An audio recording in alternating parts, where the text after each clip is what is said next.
Qu'est-ce qu'on raconte alors? C'est toi qui poses la question. Ah, c'est moi qui pose ma question? Ouais. Oh là là, j'ai pas du tout pensé à ça.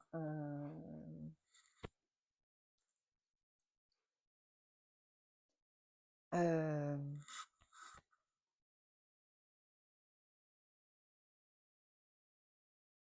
Peut-être on va suivre un peu toujours ce fil qu'on a commencé, qu'on a initié, sur les dernières vidéos. Et dans la dernière, tu t'es arrêté sur le malentendu, Mmh. sur la série de malentendus, ce qui est mal entendu. Heu, qui effectivement un terme plutôt bien parlant, pour le coup, même si je crois que, il ne se traduit pas, toujours de la même façon dans d'autres langues. En tout cas, en français, c'est ça que ça donne. Hem, il me semble, d'après nos conversations diverses et variées depuis longtemps, heu et aussi parce que, quand même, je vais régulièrement lire, des écrits, d'auteurs, sur la psychanalyse, qui sont psychanalystes, heu, que, il y a, 1000 possibilités de ne pas comprendre, mais la question c'est comment sait-on qu'on ne comprend pas? Parce qu'on peut croire comprendre autre chose, enfin on peut comprendre autre chose sans savoir qu'on ne comprend pas. Mmh. La dernière fois je parlais de rapport avec les étudiants, c'est aussi ça la problématique. Comment est-ce qu'on sait qu'on ne comprend pas? Si on pense comprendre, si on croit comprendre quelque chose? Heu, est-ce qu'on peut même être assuré, si on sait que par exemple d'autres ne comprennent pas, ce qu'un tel ou un tel raconte? Est-ce qu'on peut être assuré que nous on comprend? Que nous on sait ce qu'en fait il a voulu dire?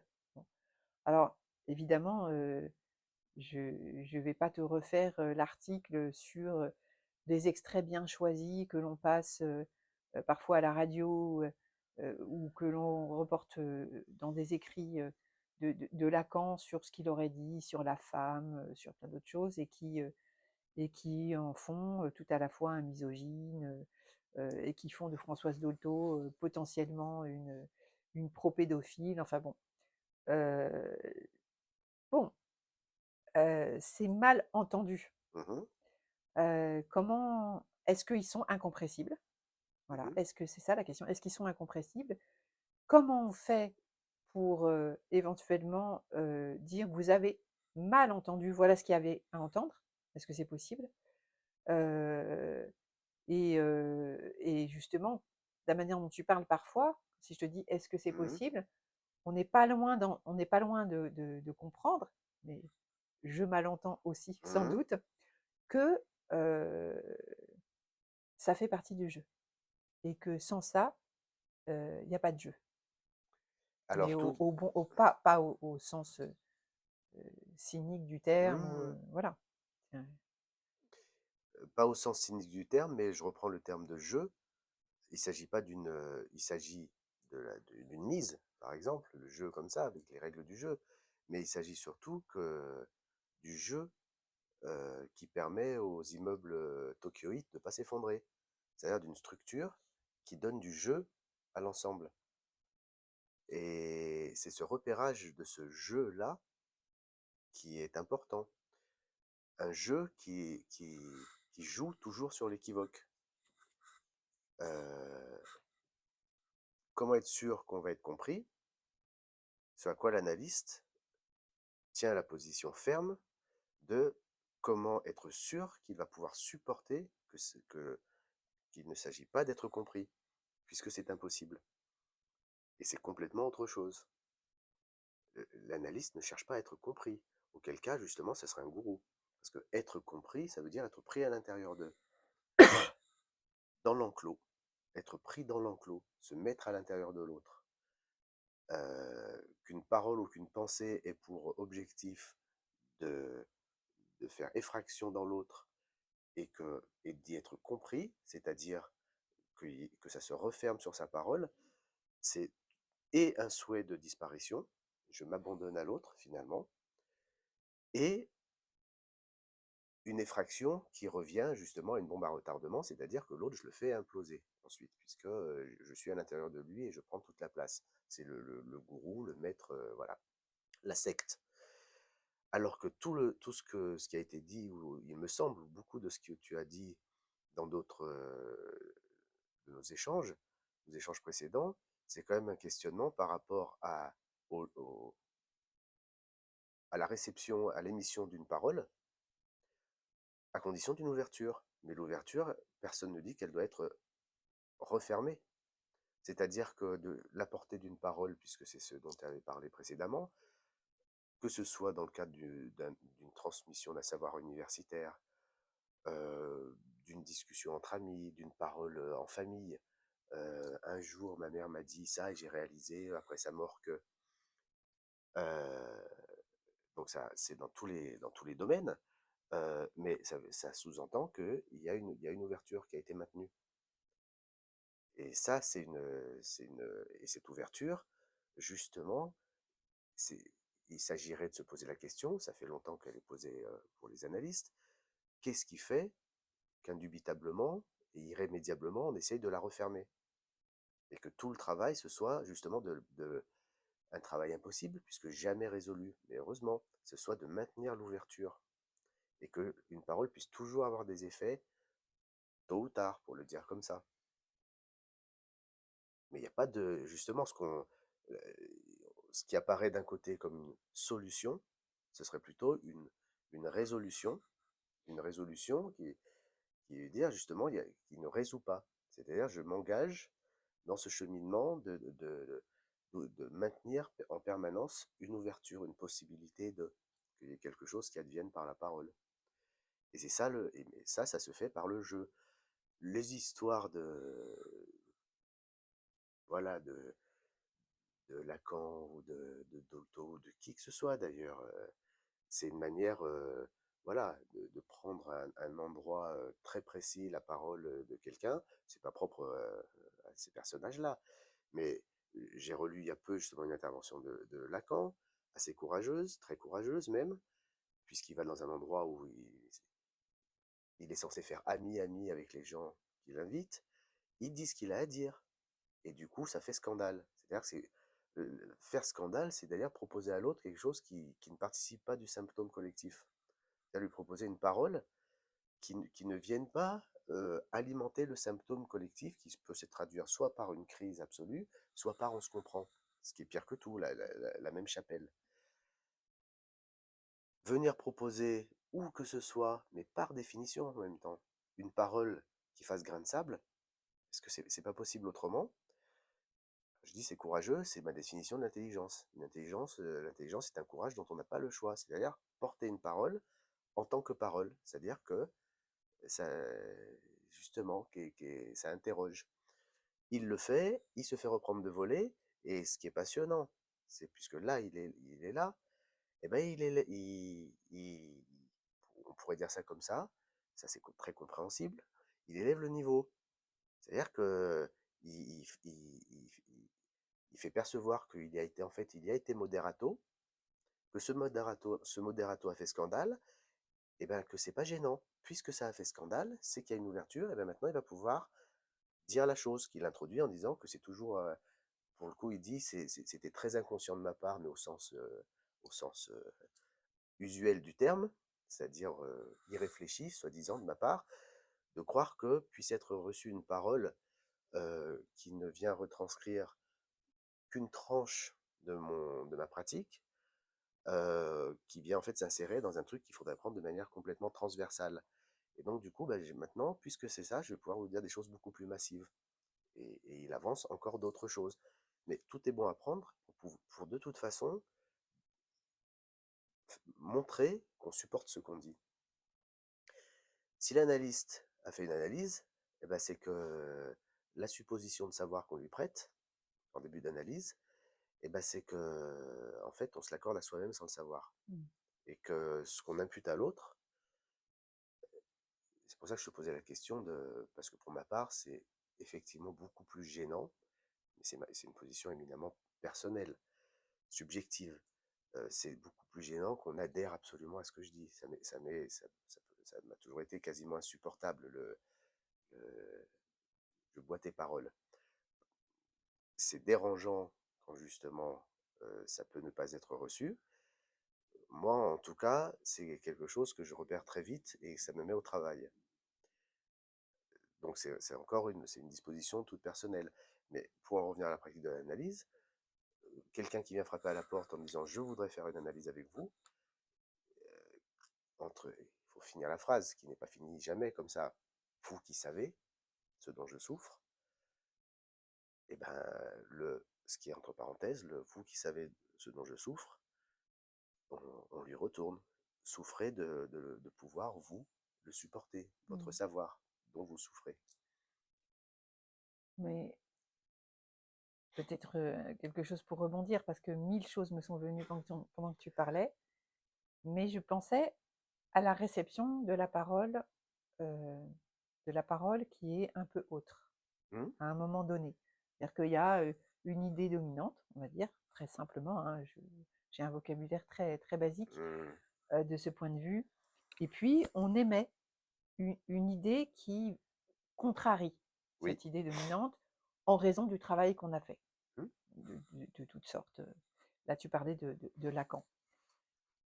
Alors, il y a une très grande majorité qui reçoit cette parole, comme, ou scandaleuse, heu, ou incompréhensible, disons. Voilà, ou scandaleuse ou incompréhensible. Et puis, il y en a qui reçoivent cette parole, et c'est là où je veux en venir parce que j'essaye de comprendre, justement, c'est que, alors sans parler de ceux qui disent boire tes paroles, Mmh. c'est vrai que ça m'arrive aussi assez Mmh. fréquemment, heu, sans parler de ça spécifiquement, qu'est-ce qu'on fait à ce moment-là de ceux qui quand même adhèrent à ce que tu racontes? C'est-à-dire qu'ils entendent, ils comprennent en quoi ce que tu as dit est scandaleux ou voire incompréhensible, mais ils adhèrent quand même. C'est-à-dire qu'eux, bah, justement, ils adhèrent au sens de eux aussi semblent, heu heu, semblent pouvoir émettre le même type de parole, et Mmh.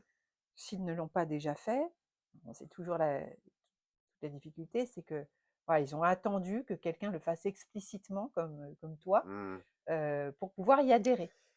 Et la question c'est, alors est-ce que parce que c'est ça qui est troublant là, dans ce que tu racontes, c'est que est-ce que parce qu'on adhère à ta parole, il faudrait que tu doutes de la tienne propre, alors que précisément, tu n'en douterais pas parce que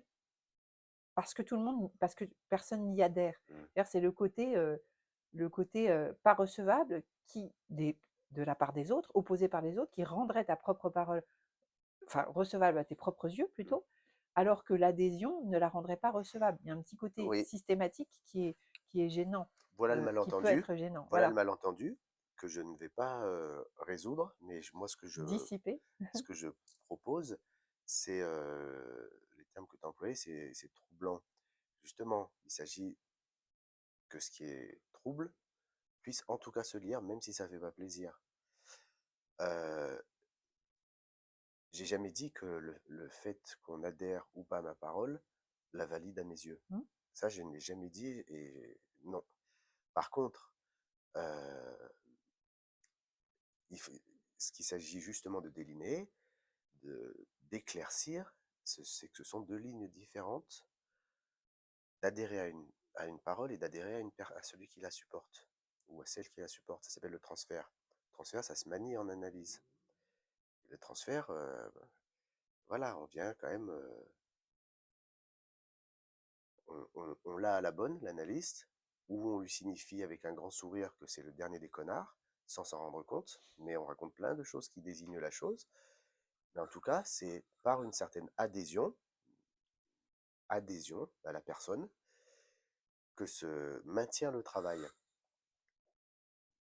tu as pu évoquer dans une autre, séquence le côté volatile d'un étudiant qui adhère à ta parole et qui, à la sortie du cours, oublie.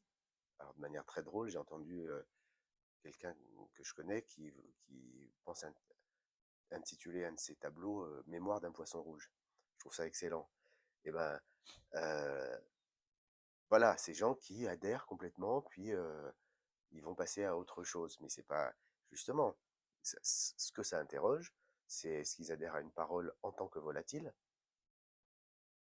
puisque précisément ils vont pouvoir l'oublier, consommation, ce qui est quand même une des définitions de l'étudiant, ça devient il Mmh. est formé à être un consommateur, ayant affaire à des consommateurs, ou un producteur qui va avoir affaire à des consommateurs, ou alors est-ce qu'il adhère à la personne de la professeure ou du professeur.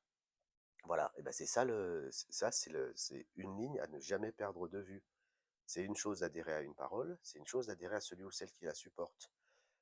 Il m'est arrivé, je vais le raconter très rapidement, parce que ça m'intéresse, justement parce que ça m'intéressait d'aller me mettre dans cet enclos-là, un enclos qui est vraiment un des prototypiques de la parole et de la pensée contemporaine, la santé mentale.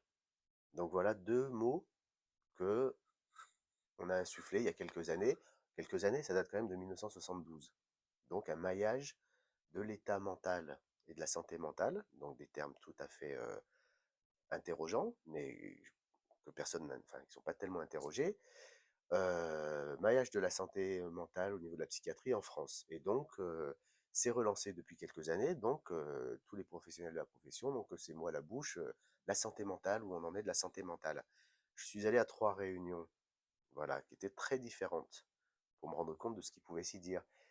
Et je le redistribue a posteriori, mais je ne savais pas que j'allais faire ça, mais je le savais très bien, que je n'allais pas pouvoir et que je ne devais pas m'empêcher de dire quelque chose que j'ai dit et voir comment ces paroles sont effectivement réceptionnées, des paroles grains de sable.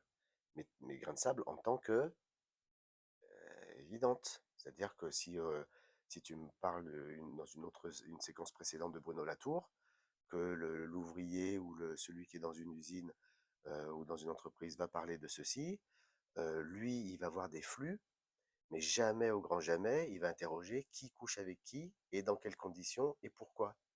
Ce qui est le moteur de ce qui se passe dans l'entreprise. Pour avoir été dans une entreprise, évidemment. Mais qu'est-ce qui fait que ce soit pas ça qui soit abordé? Et voire jamais, au grand jamais abordé. La santé mentale, et au bout d'une heure de réunion, dire oui, mais enfin, je vous souligne quand même qu'on parle de quelque chose sans avoir dit aux yeux des uns et des autres, des intervenants, des professionnels, là, qu'est-ce que c'est pour vous la santé mentale? Voilà. Et de leur signaler que c'était quand même une des définitions de la santé, c'était le silence des organes, ce qui est une définition tout à fait recevable. Le silence des organes, c'est-à-dire plus de douleur, foutez-moi la paix, mais à quel prix? Ce qu'avait souligné quelqu'un que j'avais été voir en séminaire, Paul Laurent Assoun, ce qui est l'exacte définition de la frigidité. Donc le rapport sexuel, oui, mais à condition de rien ressentir. La santé mentale, oui, mais à condition d'être déconnecté.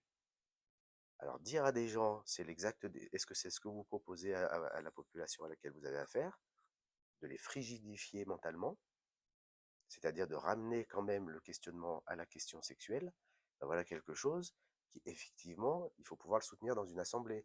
De même que de leur dire on est tous compétents ici. Ben oui, ben non, ici, il y a des gens qui ne sont pas compétents.